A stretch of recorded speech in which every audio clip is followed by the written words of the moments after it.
Ooh, it starts here. Wow. It's like a dumbbell. Wow, yummy.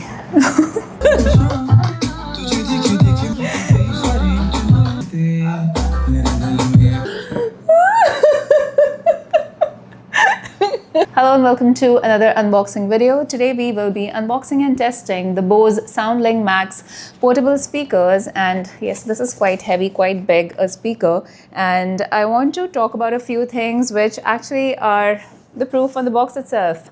Sound is power, and that's what we'll actually learn when we open this up, because this has some massive sound energy. And just want to read quickly on the back. It says, sound that's way bigger than it looks. Crank up big speaker energy for every track on your playlist. The party starts when you show up. And we got it this evening, and we have a little backstory of how we compared it to a few other speakers, which was Sony Alt Field 3. There was JBL Charge. And then we heard this, and the minute we heard this in person at a demo at an electronics store, we knew this is the one, this is the right one, because the sound was just so amazing. And let's get into it. All right, so let's open this box up. So this is the back side, which of course, by the way, mentions we need the app for Bose, using which you can control a lot of features like the EQ, which I'll get into in a bit. Well, I really like the line, sound is power. Very nice line. Ooh, it starts here. Before the beat drops, start here. So C-type cable, power on and off buttons, Bluetooth app connectivity with the App Store and Google Play. Here we go. Wow, it's like a dumbbell. Almost like a dumbbell. What else is here? Let's see that. So there's a booklet as usual, which I think they should stop publishing. It could just be a part of the app, right? And there's a cable, C to C type. And that's about it. In some countries though, I know they give an adapter, but we don't have that. Which also I've seen. There are a couple of videos on YouTube where some people have the adapter and some don't. So that's fine if you don't get it. Let me tell you that in some locations they give an adapter and some they don't. So that's it. Let's get rid of the box. Get rid of this. And let's start with our speaker. So it's about maybe a feet plus, I think, right? Maybe a feet and a bit more in size. And that's the handle, very rugged. Let's now actually unveil it. Oh, this way only. Very nice cloth packaging. For the first time I'm seeing this. And here we go. Wow, yummy. It's so nice. It feels so sturdy, but not bulky. It's very sturdy. And this is like a leather soft kind of a material. Definitely handy. The grip is really nice. So we got the black color, the traditional Bose color. We wanted to stick to that because we do have a Bose soundbar and a bass unit, and we thought it could match with that. But there's a very nice blue color, which is I think called Blue Dusk, and there is a yellow citrus kind of a color too, which also is very interesting if you like pop of color. So on the back here, it is so minimalistic. I'm just loving the design. There's just two things here, which is your in and out of the C-type and an aux input unit.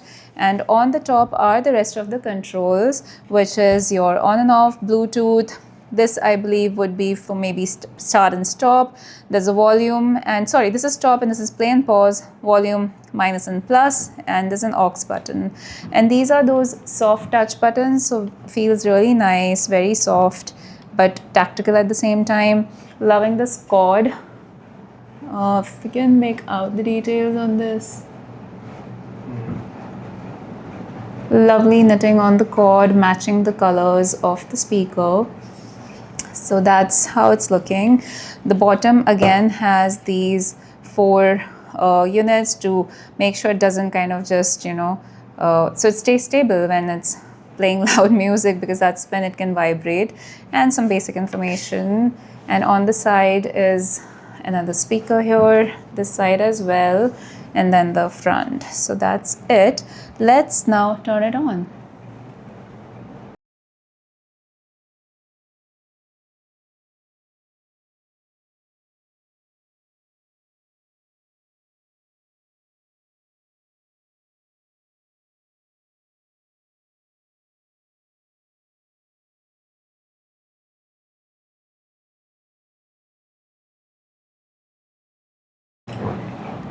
Alright, so I've got the Bose app on here, and we did have to charge this a bit because out of the box it didn't have any charge. So we charged it for a couple of minutes, and I think it's at 30%, so let's connect it now.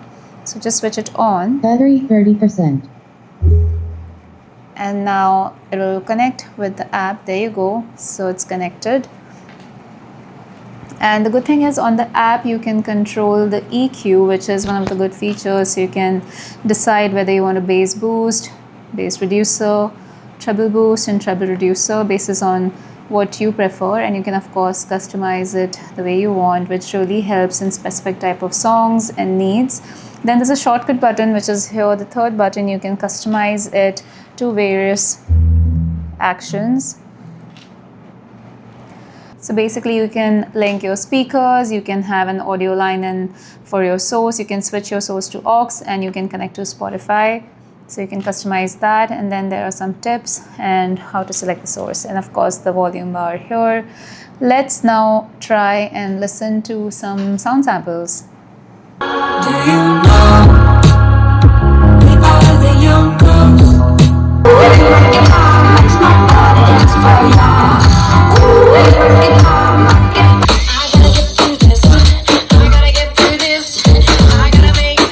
So I hope you could sample some of those audios we just played for you. I hope my DJI mic could capture it, but the whole point of playing samples was to let you know that the clarity of the tracks is really different compared to the other speakers I spoke about. So whether it was the Sony Alt Field 3 or JBL Charge, which are just loud. Sony I can't speak for much because we do have to sample it, but we checked out JBL and that was just very loud, which seemed impressive until we had even heard this. But this, the clarity of every track, every component, every instrument, vocals, the treble, the boost, the bass, everything. So all of that is way more clear, and I think it's very powerful. It's basically a very refined sound, so you can actually hear to all the details within every track, whatever the type of the song may be, and that's the main difference. Of course, the portability along with that kind of a power is what we were looking for. The purpose for us, of course, was we wanted to have a speaker to play some backing tracks when we are playing guitar on an even bigger amplifier speaker, like a Marshall amplifier. So if you're playing electric guitar there and we want to play some backing tracks, that's what we needed this for. Another important point which makes it very important is that it's dust proof and waterproof. So if you want to carry it to poolside, you want to carry it in your kitchen, you want to take it to the beach, you want to take it outside anywhere, it serves all the purposes for that as well. So whether it's an indoor or an outdoor purpose, I think it really serves the purpose beautifully. That's why we ended up selecting this. So one other thing I wanted to mention was it may not be a smart speaker, but it definitely is what a speaker should be. So it may not have a built-in mic or other features like those, but it does what a speaker should do, right? So the kind of clarity, the portability, the sound, the quality, the loudness, everything combined together, I think this is a powerhouse in that sense. And of course, it being Bose, the kind of quality is extremely premium. The touch and feel of it, the durability of it, the battery life actually, which is 20 hours, which is very good. This was on 0%, but in just, I think 10 minutes, it reached to 30%. And you can see the indicator on the app. So that smart bit I spoke about, that gets compensated on the app, where you can control the EQ, the bass, the treble, the equalizer, like all the features which are there to customize, the shortcuts, connecting various speakers, the aux in. So a lot of features are packed in here as well. But the main thing being that it's a solid speaker first. And it definitely beats every other speaker hands down. We did check the Marshall, Middleton, and other range of speakers, and it beats all of them down too. This compared to any of the smaller, bigger size speakers, this kind of overtakes everyone. So in terms of efficiency or sound definition, definitely very, very superior. Another thing, of course, is the price point. So all of these features, which are the best in a portable speaker, it comes at a cost. So we got it on Amazon and it was priced at 31,000, but there are cashback offers. So I think we got some 3,500 off, which is a decent amount of discount. So definitely worth the sound quality you're getting at that price point compared to other speakers in the same bracket. So if that's the kind of money you want to spend on a speaker and the quality, go for it. So while I do love the speaker and I do recommend it, I would still suggest you do visit to a store and experience the sound, the quality, the clarity, because honestly, buying a speaker equates to maybe test riding a car. You have to drive the car before you make the decision. Same as with speakers, right? The sound. And there are so many videos on YouTube, but in the end, you're listening to the sound on your specific speakers and what is being captured on our mics. So it may not be so clear to you to understand. So do experience it in the store, go make a visit, then make your purchase decisions. Well, so that's it. It was a quick review. I hope you could get some understanding, because it's quite difficult when you're buying speakers and you need to experience the sound in person. I hope that we could capture it here and you will get some idea when you're making your decision. And yes, that's it for today's unboxing. I will see you guys in the next one. Do like the video, do subscribe to the channel, do hit the notification bell to see the next video, and do remember to hype this video up too. I'll see you in the next one. Bye.